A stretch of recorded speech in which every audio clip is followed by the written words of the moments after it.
de Walf TV et que c'est un immense plaisir d'être en face de vous en tant que quelqu'un que j'ai eu à connaître à travers l'écran, mais aussi quelqu'un qui est de Pikine, comme moi, donc un enfant de la banlieue. Si je pourrais le dire. Donc, je suis à vous et pour répondre à vos questions. Voilà, merci à vous aussi d'avoir accepté notre invitation. C'est partagé. Alors, vous vous définissez comme ex-membre de la coalition Yewwi Askan Wi. Quelles sont les raisons qui vous ont poussé à claquer la porte de cette coalition qui a le vent en poupe ces derniers temps? Voilà, donc je dirais tout simplement que notre formation s'est engagé dans cette coalition, dans l'espoir quand même de changer les paradigmes actuels de cet espace politique, mais aussi de pouvoir créer une troisième alternance, donc suite à la précédente alternance incarnée par le président Macky Sall.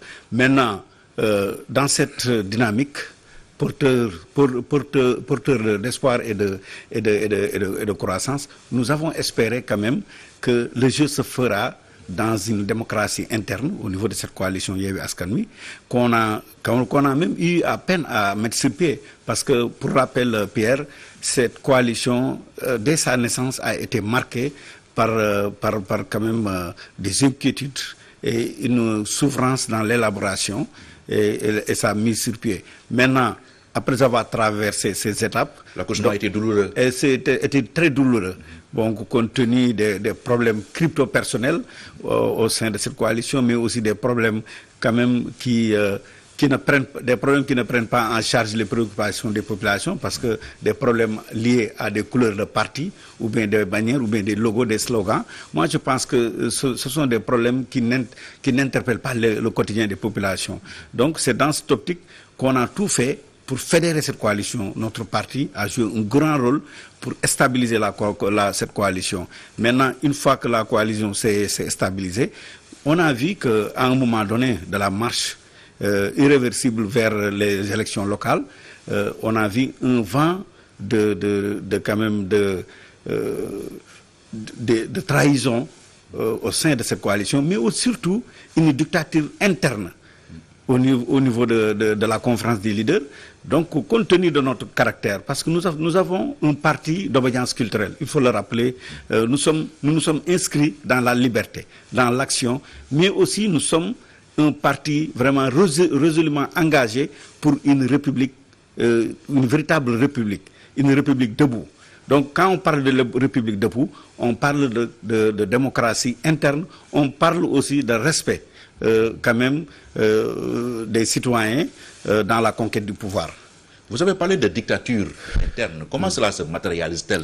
Bon, mais c'est simple, la dictature interne, elle se manifeste même durant la sortie de certains leaders, en l'occurrence Ousmane Sonko, qui souvent se prend comme le porte-parole de la coalition, qui fait des déclarations. Mais c'est l'une des figures de proue de la coalition. Mais à la dernière présidentielle. Je l'accepte compte tenu... De ce point de vue-là, on peut même considérer qu'il est le leader naturel. Effectivement, je l'accepte parce que c'est dans cette dynamique même que je dis souvent que, compte tenu des résultats passés, je l'ai dit à une réunion de la conférence des leaders, j'ai dit qu'il incarne le leadership de l'opposition. Donc, on lui reconnaît ça. Mais il faut qu'il nous reconnaisse notre participation pour apporter un vent nouveau dans ce processus de démocratisation du pays. Maintenant, vous êtes leader, cela ne veut pas dire que il faut quand même avoir une démarche dictatoriale à l'endroit des autres leaders qui sont membres de la conférence des leaders. Donc, Ousmane Sonko fait des déclarations inopportunes, il fait des déclarations inacceptables qui n'honorent pas, qui ne créditent pas les membres de la conférence des leaders. C'est dans ce sens que nous avons... Est-ce qu'il le fait au nom de votre coalition? Mais il le fait peut-être à son nom propre et au nom de son parti. Mais vous venez tout juste de le dire, Pierre, que lui, il engage ne serait-ce que le fait qu'il soit dans la coalition Yewwi Askan Wi, il incarne le chef de l'opposition. Vous venez même de le dire, de le noter. Donc, une fois qu'il est dans la coalition Yewwi Askan Wi, bon, s'il parle, il ne peut pas différencier Ousmane Sonko de Pastef et de Ousmane Sonko de Yewwi Askan Wi. Donc, dans cette dynamique, les populations vont discréditer les membres de l'opposition par ces messages, quand même, qui sont inacceptables. Parce que, je vous donne en guise d'exemple, quand il parle de la candidature de Khalifa Sall lors d'une conférence de presse de Yewwi Askan Wi. Mais nous, membres de la conférence des leaders, nous n'avons jamais été informés de cela, que Khalifa Sall allait être tête de liste, parce qu'on sait, selon l'article 24 de la loi électorale, Khalifa Sall ne pourra jamais être candidat pour tête de liste pour les législatives à venir, parce que le cas de Khalifa Sall est identique au cas de Karim Wade. Donc, inéligible. Inéligible. Donc l'histoire est là, et maintenant, dans d'autres déclarations, quand il dit qu'il ne va pas déférer à la convocation de la justice, quand il traite les magistrats, quand Ousmane Sonko traite les magistrats de tous les noms d'oiseaux, surtout un magistrat qui n'est plus de ce monde, à savoir le juge Samba Sall, paix à son âme, moi je pense que ce sont des propos qui discréditent l'opposition responsable. Donc c'est dans ce siège que nous avons vu, mais à cela s'ajoute que lors des investitures, bon, ils ont fait les investitures comme un partage de gâteau, c'est-à-dire qu'il y a Ousmane Sonko, il y a Khalifa Sall, il y a, comment dirais-je, le gars du grand parti, Malick Gakou. Ce sont ces gens-là qui se sont fait la part belle de ces investitures. Oui, mais dans chaque coalition, il y a des partis qui comptent et des partis qui pèsent. Mais les partis que vous venez de citer sont les partis qui pèsent dans Yewwi Askan Wi. D'accord, ce sont des partis qui pèsent. Et là, je vais vous faire un petit rappel historique. Vous savez, le président Wade, lorsqu'il créait les coalitions et qu'il dirigeait, c'est lui qui s'occupait du financement de cette coalition, Abdoulaye Wade. Il finançait la coalition. Mais ici, les partis et les mouvements qui sont dans la coalition codisent au même titre que ces partis dont vous venez de citer. Ils sont d'égale dignité. Nous sommes d'égale dignité. Sur le plan financier, nous faisons des cotisations à égale dignité. La caution, je vous donne en guise d'exemple la caution qu'on a déposée à la caisse de dépôt et de consignation. J'étais allé avec Déthié Fall déposer la caution. Mais cette caution-là, tous les partis ont cotisé pour déposer cette caution. Maintenant, vous cotisez pour la caution. Et maintenant, après avoir déposé la caution, c'est Ousmane Sonko qui prend le sud, Khalifa prend le nord, Gakou prend la banlieue. Et vous prenez quoi? Quoi? Nous, on n'a rien pris. On ne nous a rien donné. Voilà les raisons qui motivent. Est-ce que vous avez été candidat? Parce qu'il y a eu des primaires qui non, ont été... Non, il n'y a jamais eu de primaires. Ils ont créé leur propre commission qui regroupe ces partis-là dont je viens de vous citer. Et c'est la mort dans l'âme que je le dis. À un moment donné, on ne pouvait pas sortir de la coalition parce qu'on avait bâti campagne. Le Fulak Fayda avait bâti campagne partout au Sénégal au nom de la coalition Yewwi Askan Wi. On ne pouvait pas, quand même, d'un seul à 10 jours ou bien à 1 mois des élections locales, quitter cette coalition.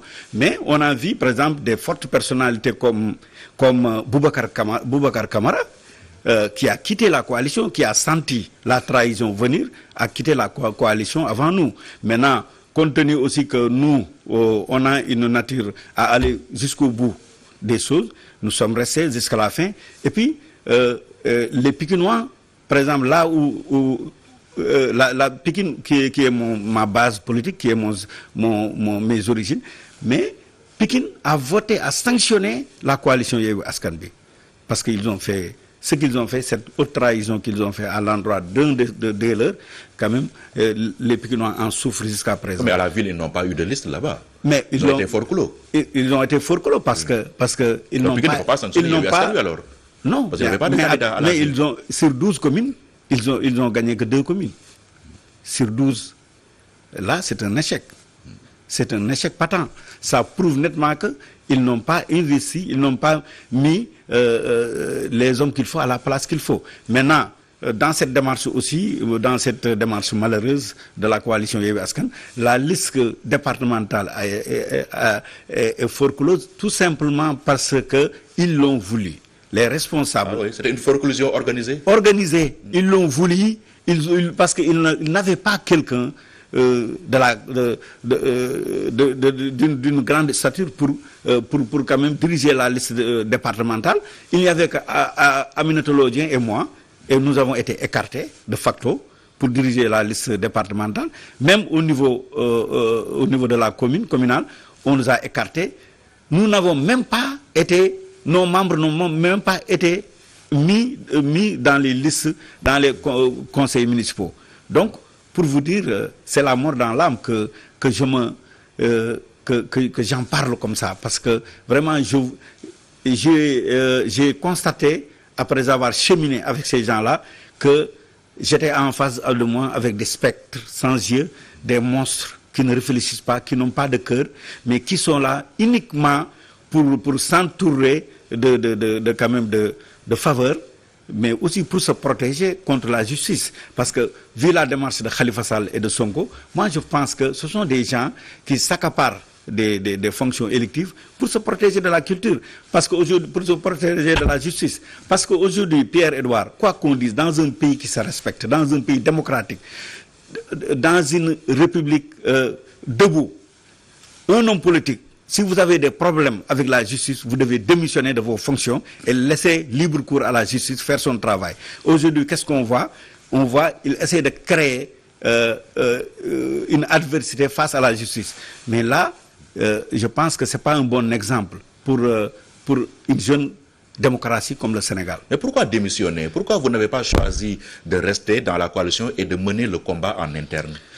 Bon, dans une coalition qui n'a pas d'éthique, qui est antidémocratique, qui est totalitaire, mais c'est une coalition vouée à l'échec. L'avenir est incertain et que moi, à mon avis, d'après le constat, d'après l'analyse que nous avons fait au niveau de notre bureau politique, la coalition Yewwi Askan Wi, c'est une coalition de circonstances. C'est une coalition de circonstances. C'est pour... Oui, comme la plupart des coalitions chez nous. Non, mais il y a des coalitions qui sont des coalitions électorales, politiques, qui sont là pour quand même faire partir Macky Sall et son régime. Mais moi, je pense que cette coalition, qui est guidée par une oligarchie financière, la coalition Yewwi Askan Wi est sous-tendue par une oligarchie financière et foncière. Et cette oligarchie, quand même, c'est cette oligarchie qui mène le bateau, selon ses objectifs, selon ses ambitions. Donc, ils font fi des leaders qui se trouvent au niveau de cette coalition, qui s'appelle Yewwi Askan Wi, mais en réalité, c'est une coalition qui prend en otage le peuple, qui prend en otage ses membres. Donc, mais je disais dès l'entame que, oui, que les leaders que vous avez cités ne faisaient pas confiance à d'autres, parce que, bon, il se disait également que Macky Sall avait des pions même dans cette coalition. Est-ce que ce n'est pas ce qui explique en partie un peu leur attitude? Non, mais moi, je pense que récemment, j'avais entendu la déclaration d'Abdou Mbow taxant la dame que je ne veux même pas prononcer son nom, qui est au niveau de cette vieille dame qui est au niveau de cette coalition, qui tire les ficelles. Donc, j'ai entendu Abdou Mbow dire qu'elle est un pion de Macky Sall. Mais moi, tu sais, en politique, le président Wade nous a appris en politique, quand même, se méfier des uns des autres. Cela ne fait pas marcher une coalition, encore moins un parti politique. Il faut une confiance mutuelle. Parce que quand une personne choisit d'être dans l'opposition, parce qu'il a ses convictions. Quand une personne choisit d'aller avec le pouvoir, c'est parce qu'il a ses convictions. Parce qu'on est tous, après tout, on est tous des citoyens. On peut contribuer à l'évolution, à la marche de notre jeune nation, selon le côté où on est. Aujourd'hui, moi, je suis plus ancré dans la culture que dans la politique. Je fais de la politique, mais ma spécialité, c'est la culture. Mais je vois que le seul projet de société qui peut changer aujourd'hui le Sénégal et l'Afrique, c'est la culture. Donc, c'est pour cela que... Senghor l'a tenté 20 ans, ça n'a pas marché. La culture. Oui. Avec qui? Senghor. Bon, mais je le dis dans mes interviews que Senghor, peut-être il a théorisé la culture. Mais en prenant la culture comme facteur de développement, Senghor ne l'a pas fait. Et là, il faut le reconnaître. Donc, aujourd'hui, il faut voir la culture dans les pays développés, dans la Grèce antique.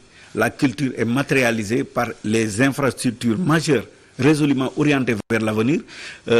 Il y a aussi un dynamisme culturel marqué par des institutions culturelles fortes, des statuts des acteurs culturels mis en place, donc pour garantir l'avenir d'une société et d'une nation. Maintenant, on voit qu'au Sénégal, c'est tel n'est pas encore le cas. C'est pour cela que nous nous sommes érigés en mouvement politique, en parti politique, pour quand même imposer cette volonté politique.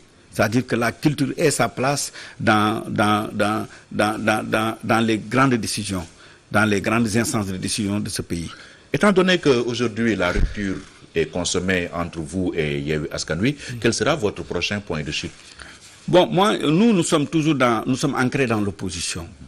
Mais quand je parle de l'opposition, je parle d'une opposition responsable, d'une opposition républicaine, d'une opposition qui est là pour l'intérêt des Sénégalais et non l'intérêt de 2 ou 3 personnes.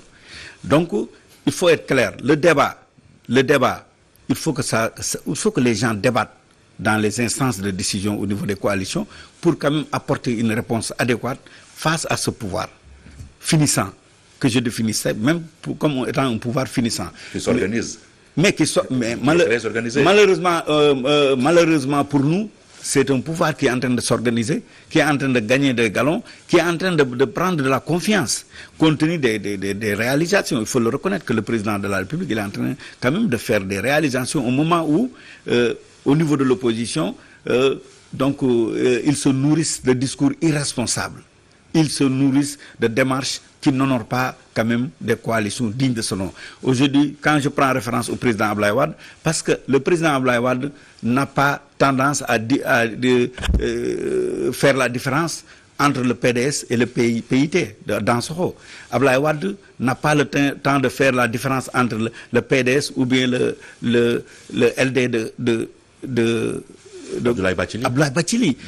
Le président Wade prenait tous les partis comme étant des partis utiles pour créer les conditions d'une alternance crédible.